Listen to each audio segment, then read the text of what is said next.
ఏదో ఒకసారి మీ డైలాగ్ చెప్పండి. తెలుసుగా బాలయ్య జిటిఎల్ కోర్త తుణుకులే. చదువుకున్నారన్నా?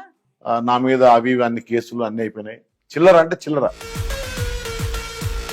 చెత్త కంటే చాలా హీనంగా చూసేవాళ్ళు అని అన్నారు కదా, ఎందుకు అలా చూసేవాళ్ళు? అంటే మీ వైపు తప్పు ఉండేదా, లేకపోతే చాలా తప్పులు చేశానన్న. మామూలుగా ఇప్పుడు జియో అధినేత మీ ప్రపంచానికే తెలుసు, వాళ్ళు శాసిస్తుంటారు, అంబానీ గారు.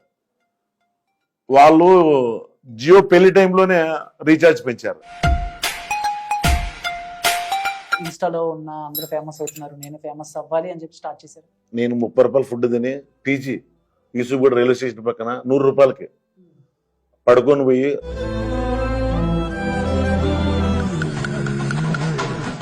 ఇంట్లో